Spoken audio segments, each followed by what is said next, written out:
Welcome to the Grad School Femtoring Podcast. This is Doctora Yvette Martinez-Vu, and I will be serving as your femtor, providing you with tips and tricks and everything else you need to know to get into graduate school. For the past 10 years, I've been helping undergraduate students get into top graduate programs in their field, and I'm really excited to share this information with you too.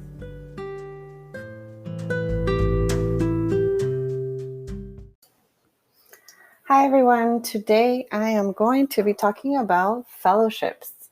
I'm going to be talking about two fellowships in particular, the Ford Foundation Predoctoral Fellowship and the NSF GRFP Fellowship, which is the Graduate, what does that stand for?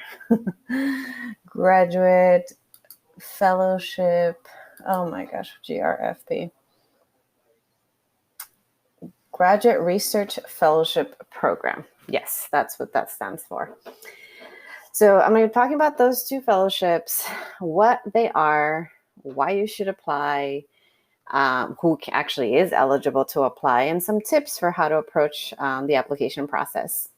So if you're applying to grad school this fall, I often strongly recommend my students to apply to these two fellowships, along with others, but these are two very big ones that come up every year around the same season as grad school apps.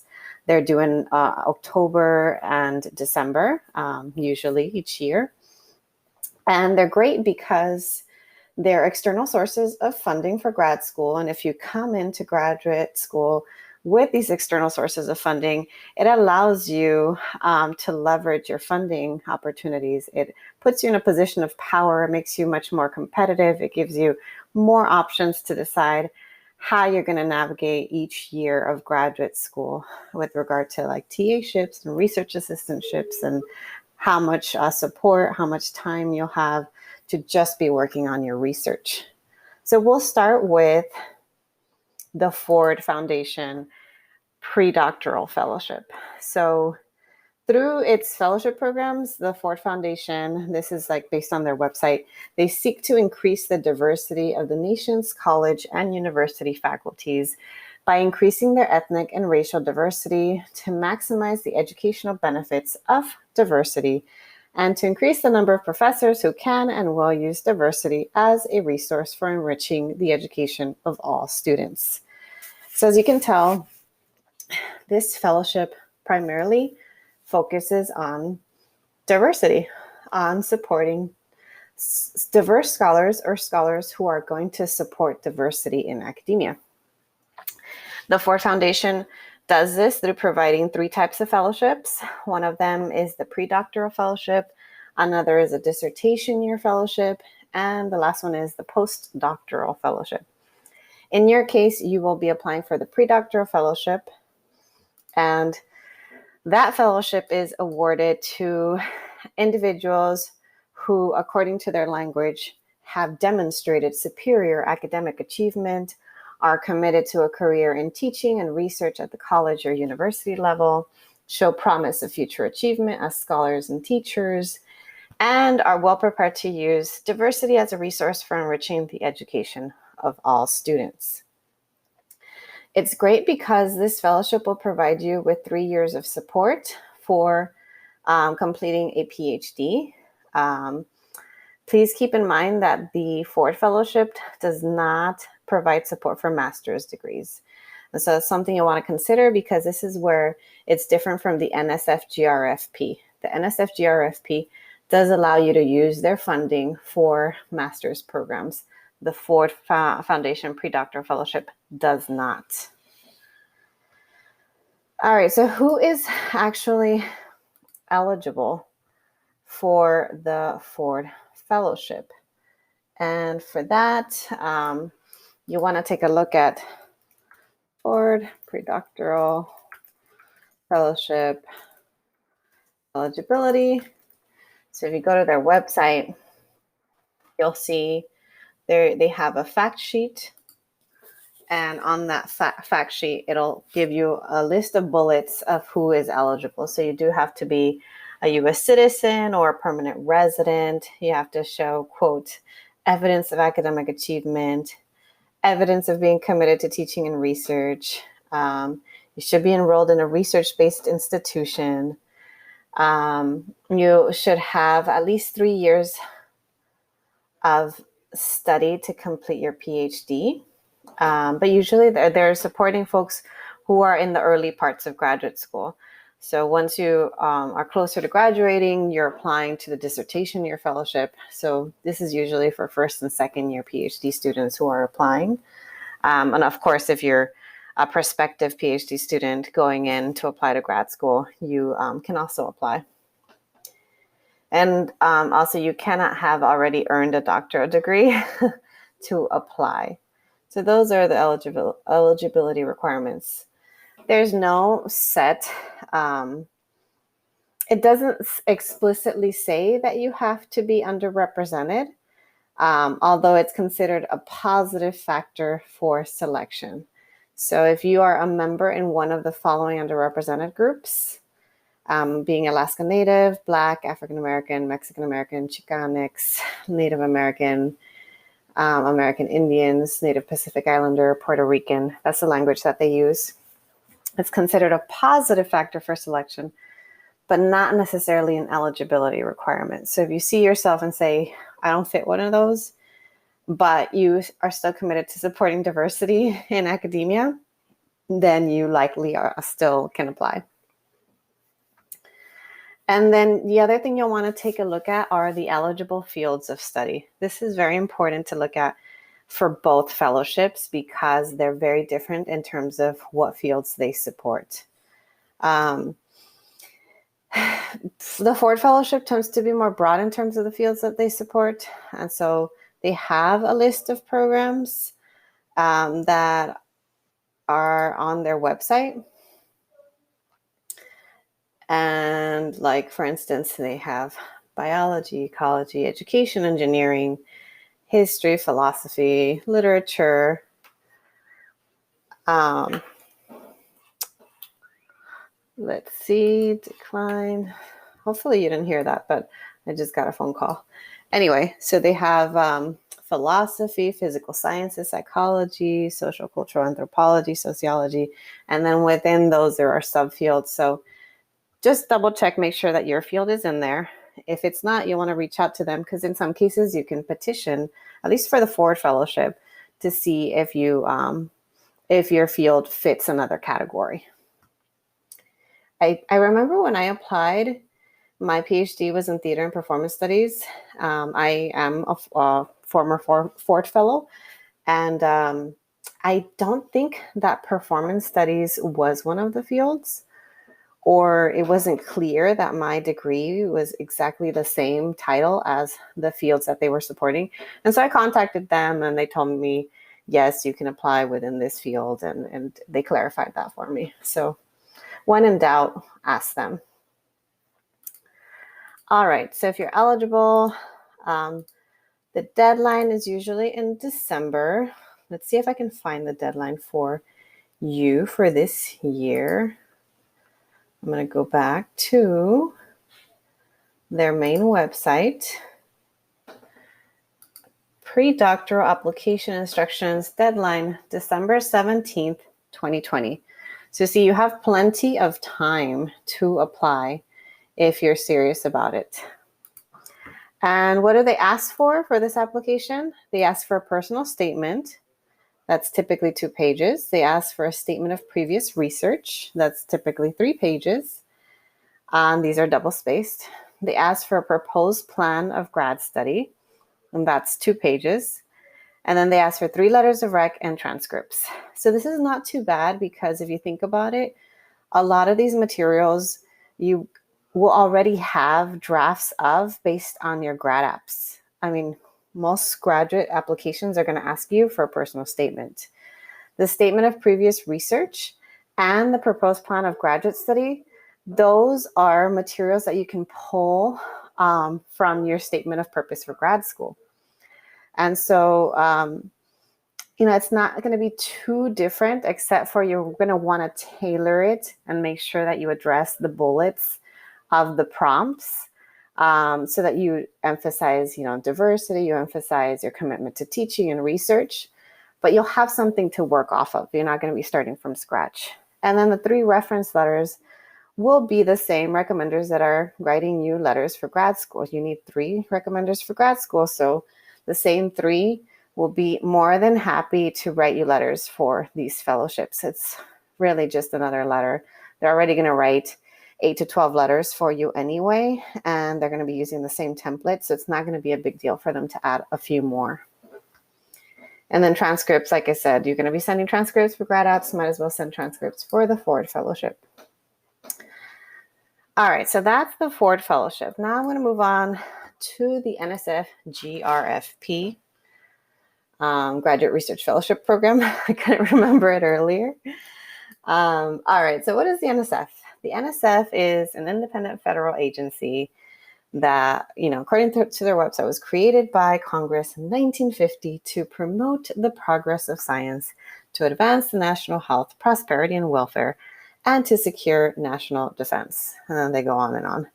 So it's a federal agency, and they're trying to promote science. NSF provides funding to undergrads, grad students, postdocs, K-12 educators, small business programs, veterans, and so on. So it's much more expansive in terms of who they support than the Ford Fellowship.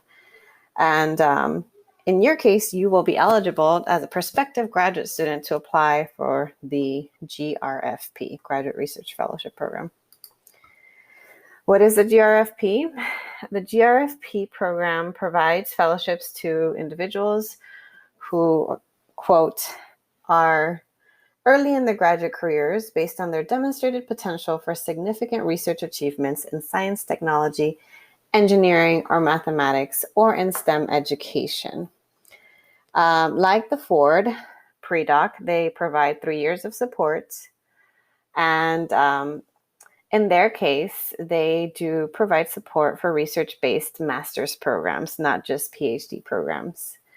And what's interesting is that even though their emphasis is STEM, their definition of science is a broad definition. So they do include social science programs and at least one humanities program. So they include programs like anthropology, sociology. They also, the linguistics is a humanities field that they support.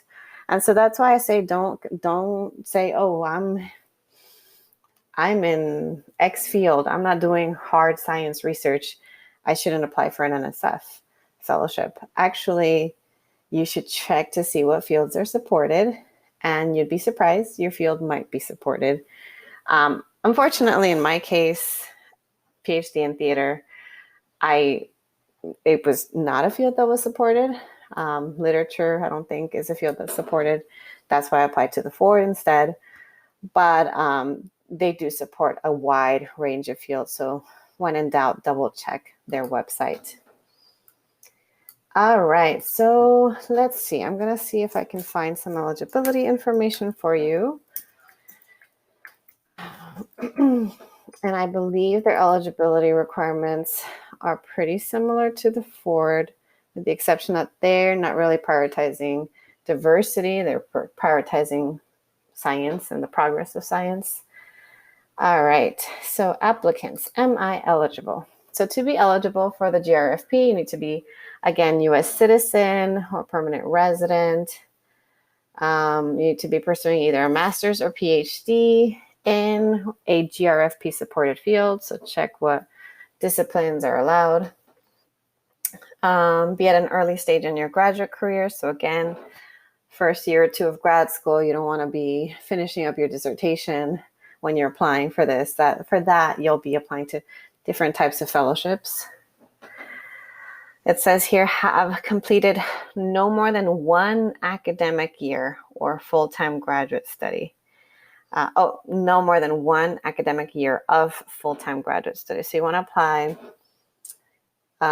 now, like when you're at the same time that you're applying to graduate school, or after your first year of graduate school, because you can actually age yourself out and apply if you wait too long, it might be too late to apply.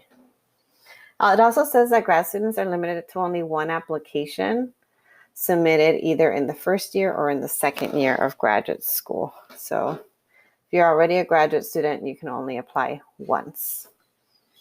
That's my interpretation of that. So that's the eligibility.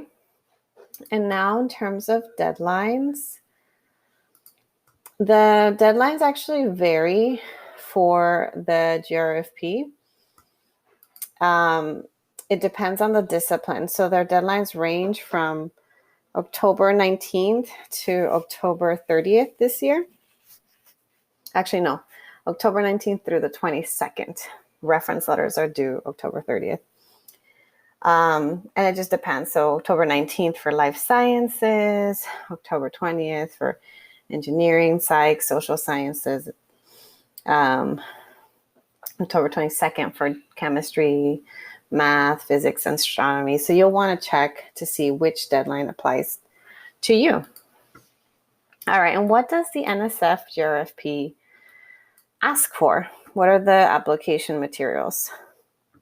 They too ask for a personal statement. They ask for a relevant background statement. It's called personal statement, relevant background statement, and future goal statement. And it's all one. It's 3 pages. So that's one essay. And then the second essay is the graduate research plan statement. And this one's 2 pages. And, like I mentioned earlier, you can work off of material that you're already writing for your grad apps, but you will have to tailor it a little bit more. So you'll want to tailor, especially your graduate research plan, a little bit more for the GRFP because they introduce 2 sections. One of them is called the intellectual merit section, and the other one is called the broader impacts section. And so they tell you how they're defining each section and what to include. And so you want to take a look at that to make sure that you address both in your statements. But again, work off of what you have. Don't make your life difficult. Don't try to start from scratch. And one thing that actually is true for the NSF is that they don't hold you accountable to working on the project that you propose for the GRFP. So if you say you're going to work on something in grad school and then you actually go to grad school and change your mind and change your topic, it's okay. They'll continue to support you. They'll continue to give you funding. You're not going to get in trouble. They're not going to take it away. So just keep that in mind. They want to make sure that you can write a successful proposal, but they're not necessarily invested in you following through with it at the end of the day. So don't worry too much about that part. So aside from those 2 statements, they ask for 3 reference letters. Again, same people who are writing for grad school can write for the NSF, and they ask for transcripts. So hopefully you're starting to see a pattern. A lot of these statements overlap, and a lot of these applications ask same number of recommenders, and they ask for transcripts. Okay, so now I want to share some tips because I did apply for fellowships, and I know how stressful and overwhelming that can be. Oh, you're going to hear me clicking. And I want to share kind of what worked for me, what didn't, and hopefully some of these tips will help you out. So the first thing is try to set up some sort of study group, working group, buddy system, study buddy. The point is you don't want to do this alone. So find someone else who's also going to be applying to fellowships or applying to grad school and work with them, exchange materials, set up study sessions, study dates with them.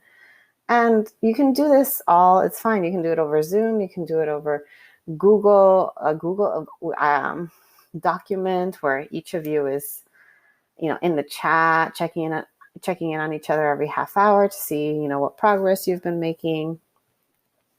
So don't do it alone. Next is you want to try to draft your materials early on. You don't want to wait until the last minute because then this gives you time to be able to revise and edit it. So that way it doesn't feel like a rushed or incomplete draft. These are very competitive fellowships, and so you do want to take them seriously, which is why you want to give yourself more time. And if you give yourself more time, it also allows you the ability to work on very messy first drafts, because okay, it's okay for it to be a messy draft. It's okay for it to not be perfect because I still have time to work on it. You want to get help from your faculty mentors. This both kind of provides you with accountability, and they'll give you valuable feedback. So the fact that you're telling them that you're applying, that you're going to send them a draft for feedback, kind of forces you to work on that draft because they're going to be waiting for it. So that's why I say request help. It'll be enforced accountability. You want to create application packets for your recommenders, kind of like how I often tell my students when they're applying to grad school. You want to have a letter of recommendation packet for that as well. And in that packet, you give them drafts of your application materials, and they can be rough drafts. They don't have to be perfect. So you give them a draft of the personal statement, the research plan. You give them a copy of your CV, a copy of your transcripts. Unofficial is fine. Don't waste your money giving them official transcripts. And you want to give them a list of the fellowships you're applying to and your own internal deadline. I recommend making the deadline a week or two before the actual deadline, so that way they turn it in on time. See if you can access any samples of successful statements.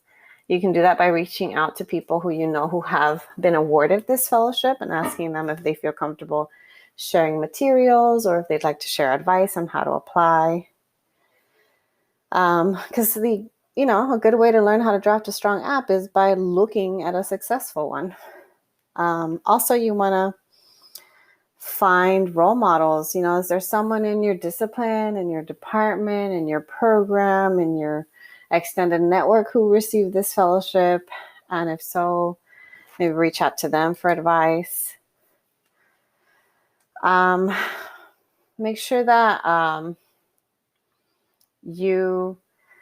when you're writing your statements or when you're tailoring them, you want to address kind of the mission of each of the the organization or the foundation that's funding it. So if the mission is diversity, you want to stress diversity. If the mission is promoting science progress, you want to really emphasize that as well. If they're using a set type of terminology, you want to kind of mirror that terminology. So tailor things to their mission. You want to follow their exact guidelines. Definitely keep to the page limit. Read and closely double check the prompts. So if the prompt is just one prompt, make sure you answer everything that's on it. If it's a prompt, but then it has a lot of bullets under it, you want to make sure that you're checking off each bullet and addressing each bullet. What else would I say? You want to make sure that you are very clear and direct in your language. You don't want to try to build suspense. You don't want to sound wishy-washy or like you're not sure what you're going to do. You want to be confident in your language. So state your plans with certainty. I am going to do this. I am going to study. I am going to complete a PhD. Even if you're not sure, you want to sound confident, and you want to be as clear as possible with your language. That's something that obviously you might have a trouble doing during your first draft, but as you're revising, make sure that you're revising to make sure that you sound as clear and as confident as possible in your language. I think that's all I'm going to say in terms of tips for applying. I hope that you found this helpful, because I know that not enough students apply for the NSF or for the Ford Foundation Fellowship when they're applying to grad school.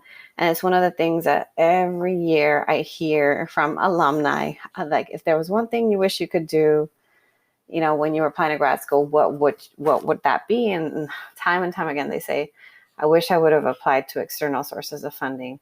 I wish I would have applied for the NSF. I wish I would have applied for the Ford. Even if they don't get it, you'll get feedback. And oftentimes people get it the second time that they apply. So it's just a really good experience. You'll gain a lot from it. You're learning actually a skill of how to apply for these types of fellowships. And you're going to be doing this for quite a long time. So the earlier you learn how to do this, the better off you'll be. Okay, that's all I'm going to say for this episode. Thank you so much for listening.